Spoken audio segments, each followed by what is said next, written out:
Well, it looks like the 2023 first Republican debate is already a train wreck. We've got Donald Trump, who will not be there. He's up by about 50 in virtually every poll.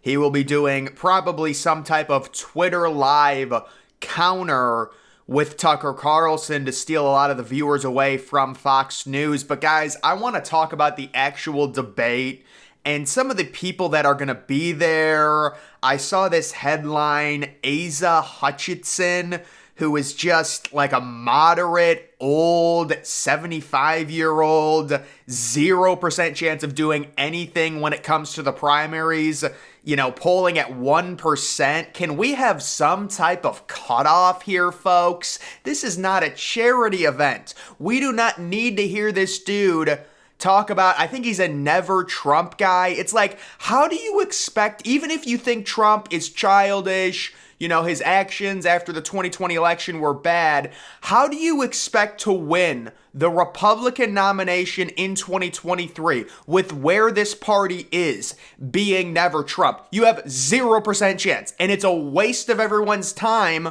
How do you even qualify? It's like the qualifications are the bare minimum when it comes to this stuff. Polling at 1%, I think, is what it is. And you can see, oh, look at this. We've got other people also joining Hutchinson. Doug Burgum, who was recently polling at negative 12%, somehow makes it. And we'll have to watch him talk for about 10 minutes. It'll be completely useless. Obviously going to be very important for DeSantis to have a good debate. He's going to have to be there. If I was DeSantis, the argument I would use, and I'm someone coming at this as an independent. I'm not anti-Trump. I'm not anti-DeSantis. I'm just saying, if I was DeSantis, I saw there was like a leak that his debate strategy was out and he was going to attack Vivek Ramaswamy. I would not do that. What I would do is I would tell Ramaswamy, dude, you're like 12 years old, calm down.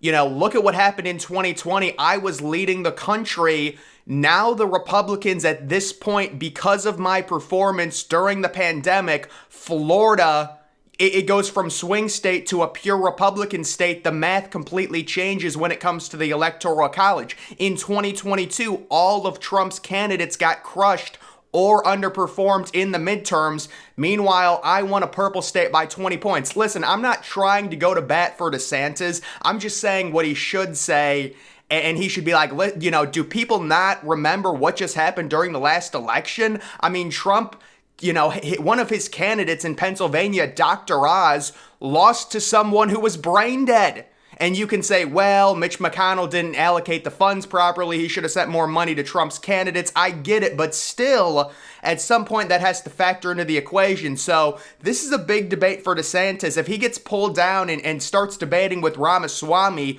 he's going to lose because Ramaswamy is so smart. He's so good with words.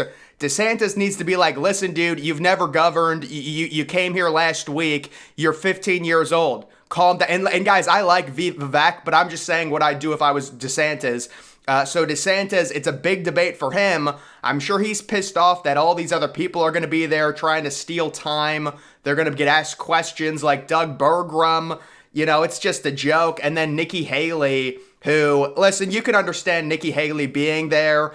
I don't know if she still believes she has a chance to be the Republican nominee. I'm guessing many of her advisors are telling her she still has a chance, but deep down, they know the ultimate strategy for Nikki Haley is to try and be the VP, balance the ticket. If Trump is the nominee, maybe he'll pick a woman, and it might be her. Mike Pence, complete waste of time. He's got 0% chance of doing anything. But of course, he ends up getting all the donors to reach the criteria. And we'll have to hear him talk for 15 minutes. And it'll be a complete waste of everyone's time. Vivek Ramaswamy, up-and-comer, rising, seems to be like Trump's understudy. But I think he's a lot smarter than Trump. And I'm sure he's going to play kind of the Trump role, being that outsider, not really MAGA, because I'm sure he's going to try and separate himself from Trump because he's trying to beat Trump. Let's be honest. I know he's come out and said that and says he doesn't want to be VP. He doesn't think he could work in that area. He thinks he should be a leader. So Ramaswamy will kind of play the Trump role, but he'll also try and say, listen, I'm not Trump. There's differences between us. Tim Scott. So Tim Scott is now like the new establishment pick that they're rolling with. I know Fox News released some weird power rankings, and it had Tim Scott above Ramaswamy, which makes no sense considering Tim Scott is polling at like 3% right now. But I'm sure Tim Scott will have an okay debate. The establishment will overreact to it. They'll say, oh my God, the newest contender is Tim Scott. Meanwhile, I heard Tim Scott supported BLM, so, you got to look into him. Christie, total waste of space. If you Google Christie or search him up on YouTube, just type in Christie CNN. There's probably 50 video clips in the last month. Christie's campaign is being entirely propped up by Democrats to try and agitate Trump, and he's obviously very pissed off that Trump is not going to be at the debate. I'm going to give my opinion on what I think Trump should have done at the end of this, but Christie, completely useless. He's polling at 7 or 8% because Democrats are voting in Republican primary polls. Most of his talking points at this point are really not Republican-based. There's really no Republicans, even if you are a never-Trump Republican, that would like him because most of his policies are pro-Democrat at this point, and it's a complete joke. And then Perry Johnson, total waste of space, complete waste of time. He was polling at like negative 90%. I don't know how he makes it. Trump obviously is not going to be there. Hurd, I don't think is going to be there. Francis Suarez, the mayor of Miami, I don't think he's going to be there. But I mean, think about how many people that is. 1, 2, 3, 4, 5, 6, 7, 8, 9 because of Hutchinson.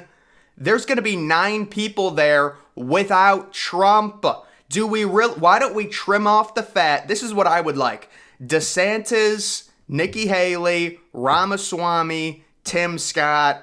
Honestly, that should be it. Maybe throw in Perry Johnson, throw him a bone. But like the criteria of 1%, I don't even think Perry Johnson got 1%. He probably paid a pollster off or something. It's the same thing with Doug Burgum. It's a waste of time. But then let's also get to this whole Trump thing. Donald Trump decides to snub the GOP debate in favor of doing what I'm sure many people assume will be some type of, because Tucker Carlson has the thing with Twitter, or X, I'm guessing Elon Musk is going to try and set up some type of X Live or something, or they'll definitely release the interview on X. And we, of course, remember when DeSantis announced his presidential campaign on X, and honestly, it was kind of a flop. It didn't work. There were too many people in it. It kept shutting down. So I don't know what's going to be happening. It'll probably just either be a live interview or a previously taped interview that Tucker Carlson releases right at the start of the debate. But I would assume it'd probably be live, honestly. But either way, Trump will be doing that. There's a lot of Trump supporters that hate Fox News now because they're viewed as the establishment. So it is going to lose them some viewers for sure. I also think Fox News still has a dispute going on, or like Fox Channel 8. They've got a dispute going on with DirecTV. So that might also lose them some cable viewers. And honestly, my opinion on Trump skipping the debate, obviously, from a strategic perspective, it makes sense. If you're up by 45 points, that's a ridiculous lead. I mean, if I was an advisor to Trump, if you're up by 30 points, I would highly consider doing that. 45, it seems like a no-brainer. But just as someone who, is just a bystander, I think Trump should be debating. I mean, you're not an incumbent president. This is a primary. I understand you're up by a lot, but you are facing 4 indictments. You should be on the debate stage. And to me, that's the end of it. This is not like, the other problem is you've got all these Trump supporters who are mad that Biden's not debating RFK, when at least Biden is an incumbent. Trump's not even an incumbent, and he's not debating and during the primary. And I'm not defending Biden. Biden can't string together 2 sentences, don't get me wrong. I don't think Biden's going to be their person, although it seems like right now the strategy is to just throw 5,000 indictments at Trump, hope enough independent people buy it, and then you get the whole How many times do you hear this from Democrats? I have to vote for Biden. I don't like Biden, but Trump's just such a terrible threat to the world. Oh, I have to vote for. That's all it's going to be. I guarantee you. I don't want to vote for Biden. Well, no one wants to vote for Biden. He can't talk. No, but of course they're going to drum it up like Trump's a criminal, the threat to the democracy. It's all terrible. And that's how they're going to try and get. So maybe they'll try and swing Biden in 2024 if it is a Biden versus Trump. I think if it's someone else outside of Trump, I mean, I cannot see DeSantis, at this point with his campaign seemed sunk. And I don't know how it happened so quickly with DeSantis. It was just a terrible strategy. Maybe it ends up being Ramaswamy, but he's also extremely young. People don't trust him for good reason. A lot of people didn't even know who he was 3 months ago. So I don't know. It'll be an interesting debate. I'm guessing it's going to come down to Ramaswamy versus DeSantis. But if you get 9 or 10 people up there that are a complete waste of space, half of them are barely even Republicans. You've got Christie, who's just going to be it's just like, why even allow Christie up there?